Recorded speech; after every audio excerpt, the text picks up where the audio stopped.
Halo sobat-sobat, selamat datang di channel Nooplayer TV. Ini adalah rangkuman anime Dragon Raja The Blessing Dawn. Cerita dimulai dengan seorang pria bernama Mingpei saat itu sedang bertanya kepada petugas stasiun, akan tetapi karena penampilannya ia malah dikira seorang gelandangan. Bahkan Mingpei juga dilarang untuk berbelanja di restoran itu. Hal tersebut membuat Mingpei marah sebab ia bukanlah seorang gelandangan dan hanya ingin menanyakan tentang jalur bawah tanah. Seorang pria bernama Pin kemudian datang mendekati Mingpei.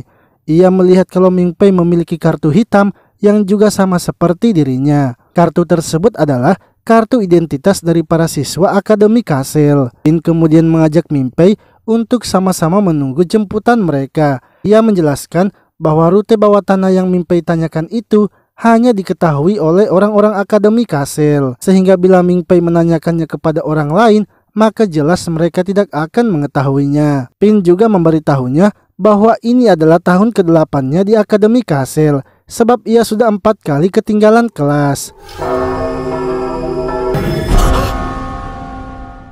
Lalu ketika sedang menunggu, Mingpei bermimpi dan bertemu dengan seorang anak laki-laki bernama Mingse. Yang mana Mingse menyuruh Mingpei untuk bersiap-siap dan melihat kalau Mingpei ternyata belum berubah.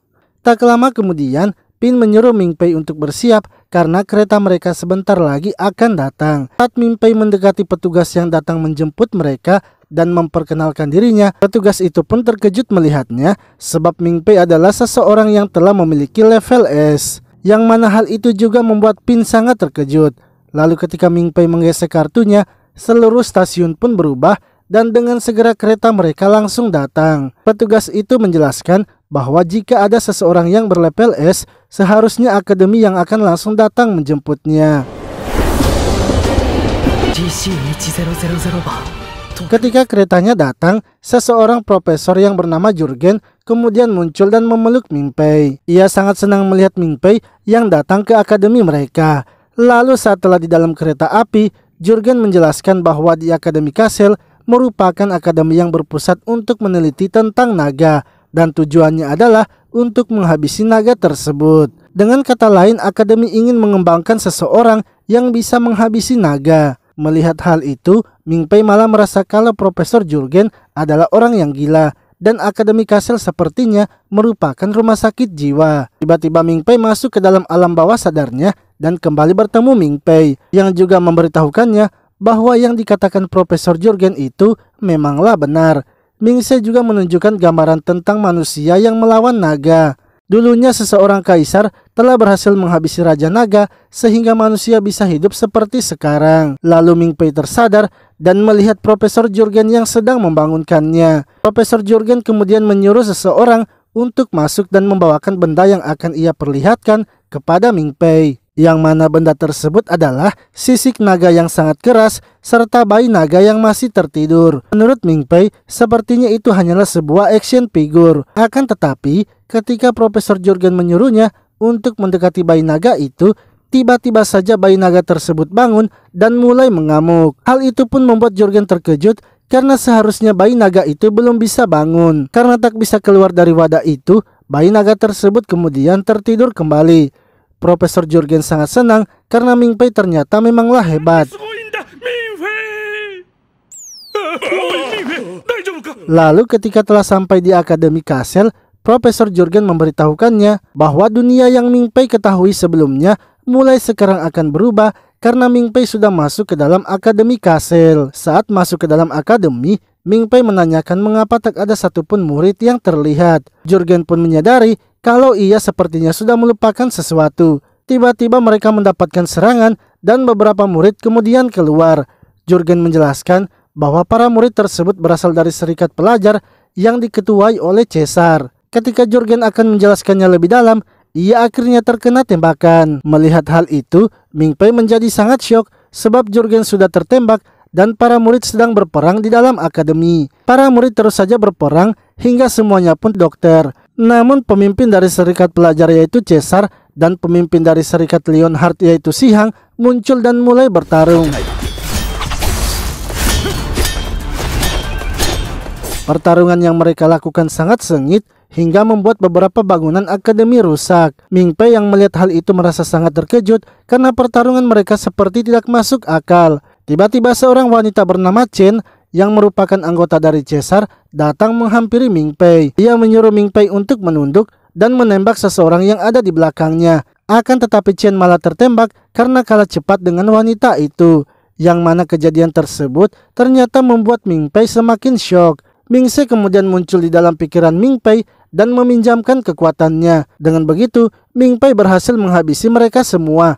Bahkan ia hanya sekali saja menembak Caesar dan Si Hang. Setelah menghabisi mereka yang tersisa, tiba-tiba saja Ming Pei mendengar sebuah musik dan beberapa murid yang bertugas sebagai petugas kesehatan kemudian datang memeriksa para murid. Dari belakang Ming Pei muncul seorang profesor bernama Klein yang sedang mengeluh sebab para murid akademi sekarang menjadikan akademi sebagai tempat pertempuran.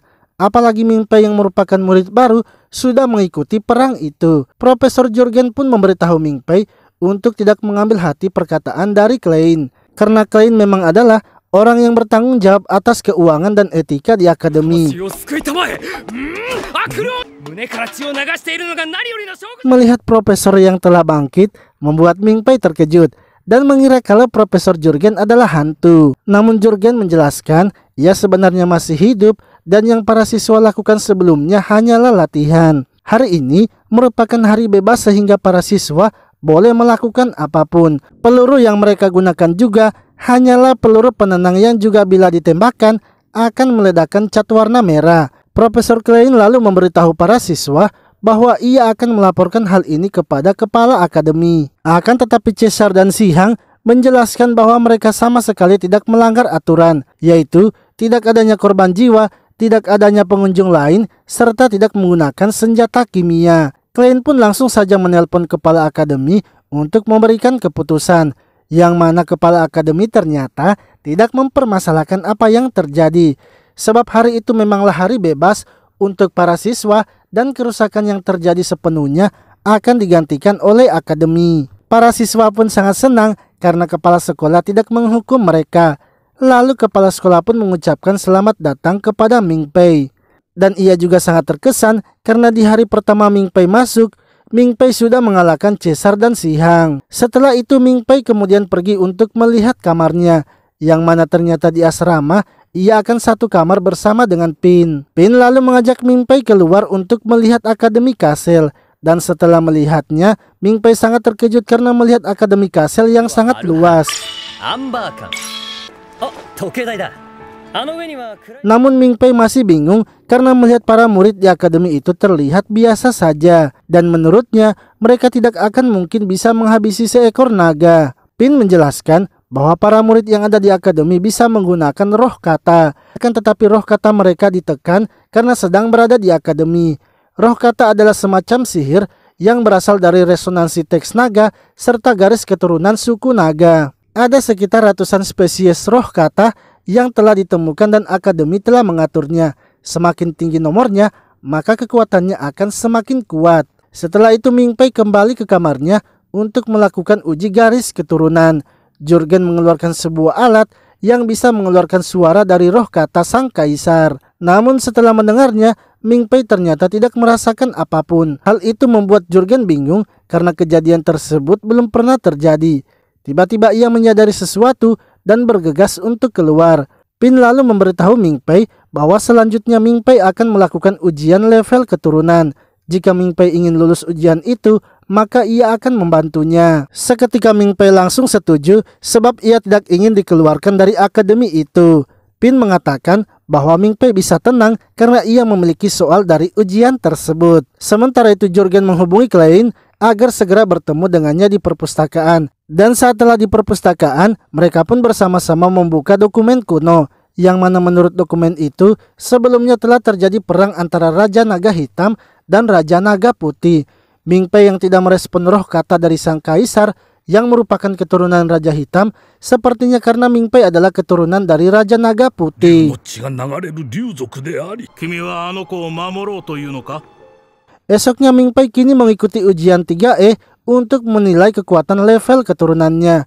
Sebelum ujiannya dimulai, Ming Pei melihat ada seorang wanita bernama Zero yang begitu tenang dan tepat di sebelahnya. Lalu ketika ujiannya telah dimulai, Ming Pei sangat senang karena ujiannya itu sama seperti yang dikatakan oleh Pin, sehingga ia tinggal menyalin saja jawabannya.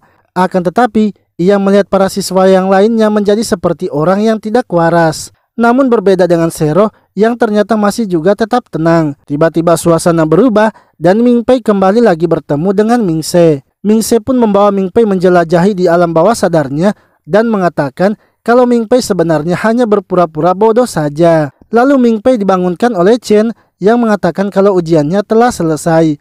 Chen merasa kalau Ming Pei sangat hebat karena bisa tertidur di dalam ujian itu. Ming Pei yang telah berhasil melakukan ujian kini dinyatakan lulus dan akan tetap berada di akademi. Namun, Pin menjelaskan bahwa kelas yang dipilih oleh Ming Pei yaitu kelas desain mekanik ajaib yang dipegang oleh Profesor Lance. Sebenarnya ia tidak merekomendasikan kelas itu karena Profesor Lance sangatlah tegas. Serta belakangan ini Profesor Lance sedang bertugas sehingga pembelajaran kelasnya dibatalkan. Pin mengatakan bahwa Profesor Lance sedang menyelidiki jejak kemunculan seekor naga. Sementara itu Profesor Lance kini sedang berada di atas danau, yang mana saat itu ia sedang memantau dua murid yang ia kirim ke bawah danau untuk memeriksa jejak naga. Para siswa tersebut adalah Ye Sang dan Aki. Ye Sang yang berada di dalam danau lalu memberitahu Norma yang merupakan AI dari akademi agar memindai lokasi tanah yang ada di sekitarnya.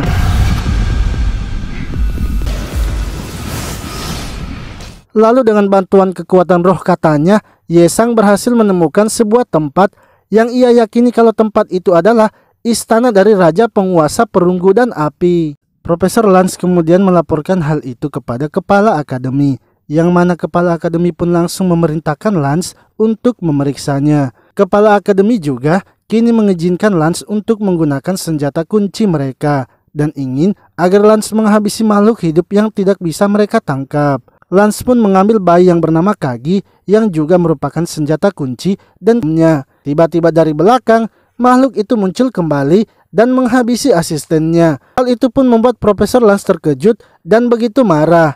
Makhluk itu kemudian mengelilingi kapal mereka dan menertawakan mereka. Profesor Lance lalu meminta muridnya untuk memeriksa posisi mereka sekarang. Murid itu memberitahukannya kalau mereka sekarang sedang berada dekat dengan bendungan Qi. Profesor Lance langsung saja menyadari sesuatu dan memerintahkan mereka untuk bergerak cepat menuju bendungan Qi. Makhluk itu pun terus mengejar mereka walau sudah dalam kecepatan penuh. Lalu Lance menyuruh Kagi untuk membuka pintu bendungan itu, dan dengan kekuatannya juga mereka pun berhasil menghabisi makhluk itu walau Profesor Lance harus terluka parah.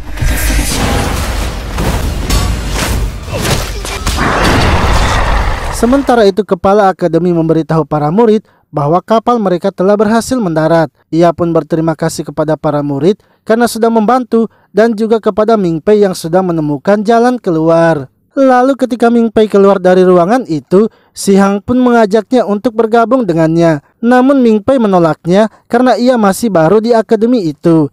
Tiba-tiba mereka pun mendengar bel berbunyi yang menandakan kalau ada murid yang telah tewas. Besoknya Ming Pei mendapatkan email undangan dari Chen yang isinya mengundang Ming Pei datang ke pesta ulang tahunnya. Serta di acara itu juga Caesar ingin bertemu dengannya. Pin yang melihat undangan itu mengatakan kalau Ming Pei harus pergi karena makanan di acara itu pastinya akan enak. Malamnya Ming Pei dan Pin akhirnya pergi ke acara tersebut. Di acara itu Caesar memberikan semangat kepada para anggota serikatnya agar tidak mudah menyerah dan harus selalu mengorbankan diri demi umat manusia. Ia juga ingin agar Ming Pei bisa berdiri di sebelahnya sebagai seorang elit. Namun Ming Pei merasa kalau hal itu sangat mendadak dan ingin agar diberikan waktu berpikir. Caesar mengatakan bahwa ia akan memberikan Ming Pei waktu berpikir selama 1 lagu. Ketika lagu dansa telah dimulai, Zero pun mendatangi Ming Pei dan mengajaknya untuk berdansa. Zero ingin agar Ming Pei mengikuti gerakannya saja. Para murid pun kagum dengan mereka berdua yang sangat terlihat serasi ketika sedang berdansa. Setelah selesai, Zero langsung keluar dari ruangan itu. Begitu pula dengan Chen yang memilih untuk keluar. Melihat Chen yang keluar, Ming Pei kemudian mengejarnya sebab ia ingin mengucapkan selamat ulang tahun kepadanya.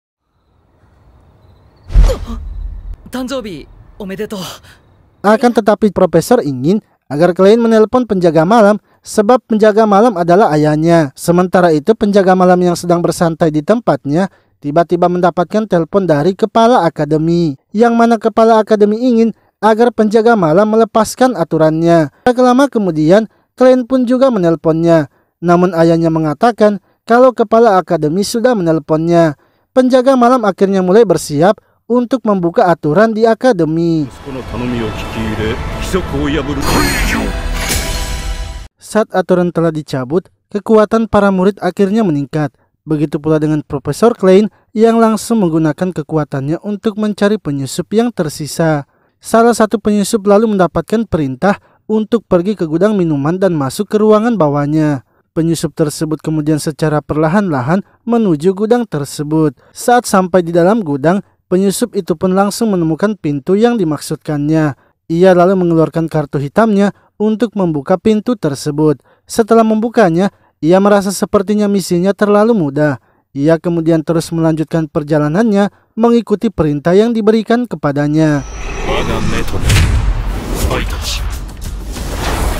Sementara itu, Caesar kini mengeluarkan kekuatannya untuk mengecek wilayah itu, yang mana kekuatannya adalah kekuatan kegelapan. Dengan begitu, ia pun berhasil menemukan para penyusup yang sedang menyembunyikan dirinya dan mencoba masuk ke dalam ruangan tempatnya berada. Melihat hal itu, Caesar lalu menelepon Shihang dan memberitahukannya bahwa sepertinya ia akan segera memulai pertarungannya. Ia pun ingin agar mereka bertaruh siapa yang akan menyelesaikan terlebih dahulu pertarungannya. Lalu tiba-tiba telepon dari ketua penyusup itu berbunyi sehingga membuat para penyusup itu akhirnya mengambil posisinya. Caesar kemudian mempersilahkan penyusup itu untuk menerima teleponnya. Yang mana ketika penyusup itu mengangkat teleponnya, ia sangat marah sebab ia ditelepon di saat yang tidak tepat. Sebenarnya datang ke tempat itu karena selalu menunggu seseorang.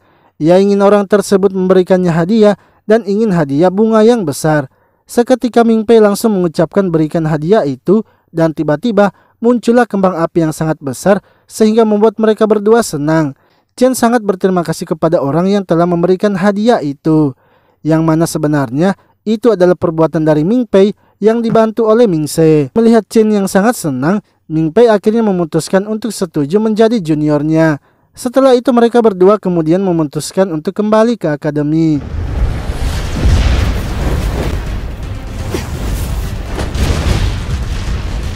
Di sisi lain, Shihang dan gadis berwajah palsu masih saja terus bertarung. Menurut para profesor, sepertinya penyusup itu lebih kuat dari Shihang, sebab ia merasa kalau penyusup itu hanya menahan kekuatannya saja. Sepertinya ia hanya diberi tugas untuk menahan Shihang. Lalu penyusup yang sebelumnya melalaikan tugasnya kini berencana untuk keluar dari akademi. Para siswa pun diperintahkan untuk segera menghentikannya. Hingga dari belakang, Ming Pei dan Cheng Tak sengaja menabraknya. Ming Pei kemudian keluar memeriksa penyusup itu dan saat melihatnya, ternyata penyusup itu adalah temannya yang bernama Tang. Ming Pei kemudian mempertanyakan apa yang sedang dilakukan Tang. Tang menjelaskan bahwa ia sedang menjalankan tugasnya dan karena tugasnya sudah selesai, ia pun ingin keluar. Tang lalu berpura-pura menyandera mereka berdua agar bisa keluar. Akan tetapi dari belakang, tiba-tiba saja mereka merasakan hawa yang panas. Coba untuk menyerang makhluk itu, namun walau sudah dihujani dengan tembakan, makhluk itu tidak bisa disentuh. Bahkan mereka juga sudah memakai basoka, tapi tetap juga tak bisa menembusnya. Tiba-tiba makhluk itu pun mengeluarkan kekuatannya, sehingga membuat beberapa bangunan hancur. Para profesor pun terkejut karena makhluk itu barusan mengeluarkan kekuatan Raja Api. Shihang yang sedang bertarung lalu melihat hal itu dan mempertanyakannya. Akan tetapi penyusup tersebut bilang kalau itu bukanlah dari pihak mereka. Shihang pun menelpon rekannya dan akhirnya mendapatkan informasi. Mereka berdua akhirnya menghentikan pertarungan yang mereka lakukan.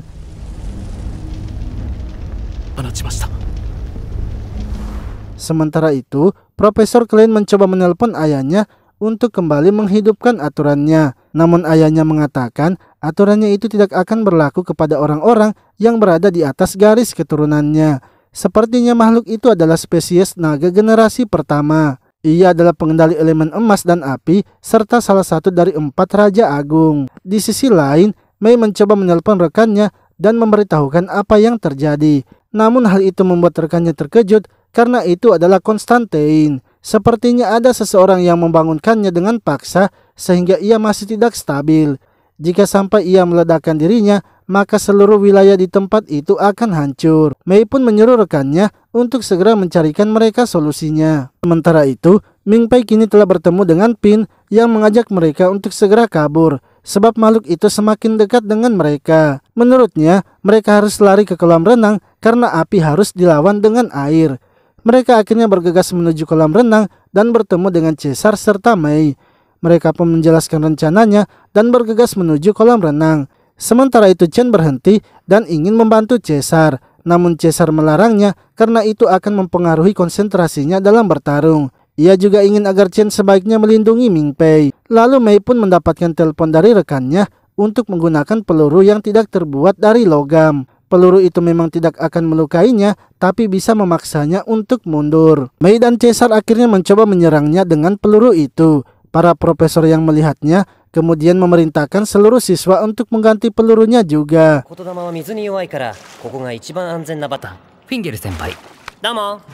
Sementara itu Ming Pei dan yang lainnya merasa sepertinya makhluk itu semakin mendekat. Pin lalu menyarankan agar mereka sebaiknya menyelam di dalam air. Akan tetapi ketika Ming Pei menyelam, ia malah masuk lagi ke dalam alam bawah sadarnya. Ia pun bergegas mencari Ming Se untuk menanyakan apa yang terjadi. Namun tidak disangka, ia malah bertemu dengan makhluk itu di alam bawah sadarnya. Makhluk itu pun langsung mendekati Ming Pei karena menganggap kalau Ming Pei adalah kakaknya. Lalu Ming Pei mendengar suara benturan yang keras dan ketika melihat ke atas, ia kini menyadari kalau tempatnya berada sekarang adalah istana Raja Naga. Hal itu pun membuat Ming Pei ketakutan. Untungnya Ming Se datang menendang makhluk itu dan membawa Ming Pei pergi. Saat Ming Pei sadar, ia melihat ada seseorang yang datang mendekatinya. Menurutnya, dalam menjalankan misi ini, kemungkinannya untuk hidup sangatlah kecil.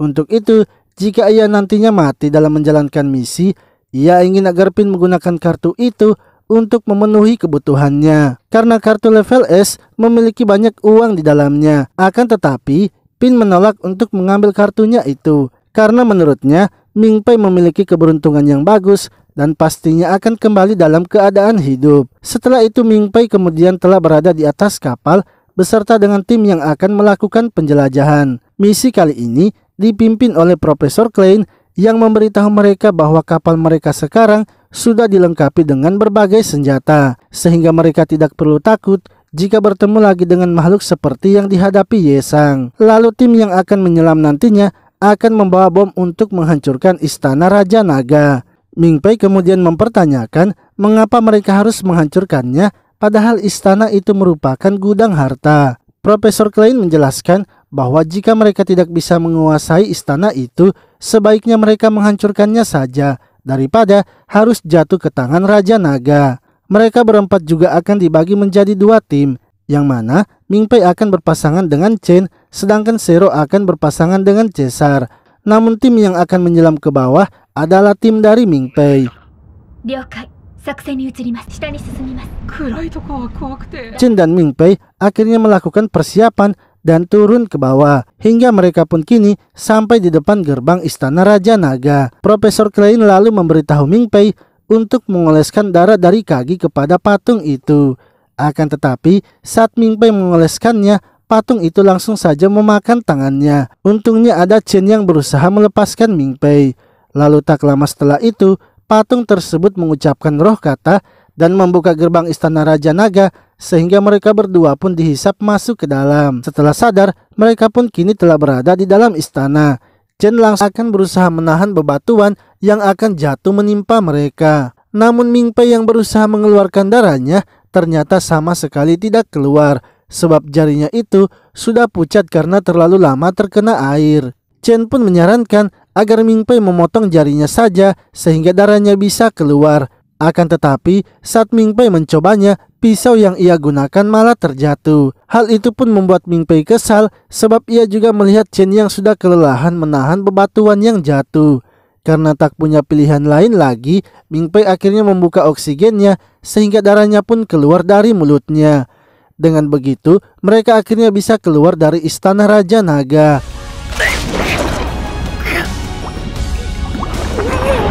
Namun akibatnya, pakaian selam Ming Pei kini telah rusak dan mereka telah kekurangan oksigen karena Chen harus membagi oksigennya. Profesor Klein lalu tiba-tiba berbicara kalau Ming Pei dan Chen membutuhkan oksigen. Caesar langsung saja memerintahkan untuk segera kembali membantu mereka berdua. Sementara itu Raja Naga Norton tidak membiarkan mereka begitu saja dan terus mengejar mereka. Tiba-tiba suara Si Hang pun terdengar dan memberitahukan bahwa ia telah datang untuk membantu mereka melawan Raja Naga. Di sisi lain, Chen kini memberikan pakaian selamnya kepada Ming Pei karena ia merasa kalau ia lebih handal dalam berenang.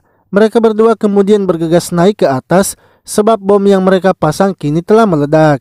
Sementara itu kapal mereka kini sudah tak bisa terbang dan harus berjalan di atas air. Caesar lalu memeriksa peluru di kapal yang masih tersedia. Caesar pun melihat kalau menjelaskan bahwa peluru tersebut sangatlah kuat karena bila dilepaskan kecepatannya sama seperti pesawat walau peluru itu berada di dalam air. Peluru itu tidak akan mempan kepada Raja Naga, tapi bila dalam kecepatan tinggi dan mengenainya pastinya Raja Naga akan terluka. Zero menyarankan agar mereka harus mendekati Raja Naga dalam jarak 100 meter. Dengan begitu, Raja Naga tidak akan memiliki waktu untuk menghindari peluru tersebut. Caesar pun setuju dan ingin mereka harus menembak langsung tubuh asli Raja Naga. Dan ia yang akan memancing Raja Naga agar bisa berjarak 100 meter dengan mereka. Jika Zero sudah mendengar instruksinya, maka ia harus segera meluncurkan torpedonya. Zero memperingatkan Caesar untuk tidak menggunakan kekuatannya saat pelurunya diluncurkan, sebab jika ia menggunakannya, maka bunyi ledakannya itu akan membuat telinganya hancur.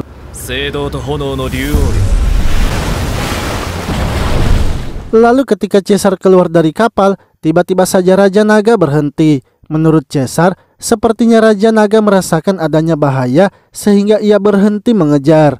Sementara itu Zero pergi ke ruang kendali torpedo karena ia merasa dengan meluncurkan torpedonya secara manual maka akan mengurangi terjadinya kesalahan.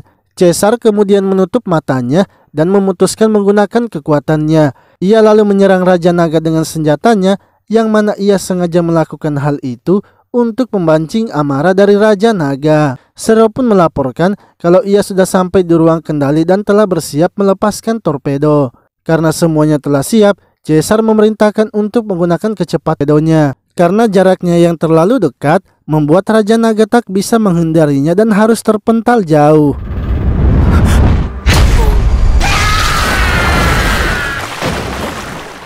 Lalu Si Hang memberitahu Caesar bahwa helikopternya mengalami kerusakan mesin, sehingga ia tidak bisa membantu lagi dan harus segera kembali. Sementara itu Zero mendatangi Caesar dan memberitahukan keadaannya bahwa ia baik-baik saja. Ia hanya mengalami luka goresan sedikit di kepalanya. Namun ia melihat kalau Caesar sepertinya telah terluka, yang mana telinga Caesar ternyata telah terluka parah. Caesar pun meminta maaf karena ia tidak mendengarkan apa yang disarankan oleh Zero. Zero juga memberitahu Caesar bahwa pakaian selam yang ada di kapal sudah hancur, namun ia bisa menyelam bebas untuk menyelamatkan mereka berdua. Caesar mengatakan bahwa menyelam bebas itu tidak cocok dilakukan untuk penyelamatan karena tidak bisa berada di bawah air terlalu lama. Ia yakin kalau Chen akan bisa melihat sekoci penyelamat dan mereka pastinya akan baik-baik saja. Untuk itu Zero lebih baik beristirahat saja, serta ia juga berterima kasih atas kerja kerasnya dalam melawan Raja Naga. Di sisi lain, Chen dan Ming Pei akhirnya menemukan sekoci selam milik kapal mereka. Mereka berdua kemudian bergegas menuju sekoci tersebut. Chen lalu bergegas membuka sekoci selam itu dan memasukkan Ming Pei. Lalu ketika ia akan masuk, tiba-tiba saja ia mendapatkan serangan. Ia kemudian langsung menutup sekoci selam itu agar Ming Pei bisa aman. Yang mana serangan tersebut ternyata berasal dari Raja Naga yang masih hidup. Ming Pei yang melihat kejadian tersebut merasa sangat syok, sebab ia tidak menyangka kalau Chen akan mati di hadapannya. Ia pun terus menangis dan berteriak agar Chen tidak boleh mati. Lalu tiba-tiba Ming Pei masuk lagi ke alam bawah sadarnya. Ia pun bertemu dengan Ming Se yang memberitahukannya bahwa Ming Pei sebentar lagi akan mati. Ming Pei sangat kesal karena Ming Se sudah memanggilnya ke alam bawah sadarnya. Ia pun bergegas untuk kembali karena ia sedang dalam posisi yang tidak bagus. Ming Se menjelaskan bahwa Ming Pei tidak perlu terburu-buru, sebab Chen yang telah diserang oleh Raja Naga kini kesadarannya berangsur-angsur mulai menghilang, sehingga di bawah tinggal Ming Pei seorang diri saja. Dan Ming Pei saat ini tengah menghadapi Raja Naga spesies generasi pertama. Jadi posisi Ming Pei sekarang itu membuatnya bisa mati kapanpun. Kalaupun Ming Pei ingin kembali, maka ia harus memiliki kemampuan untuk menyelamatkannya.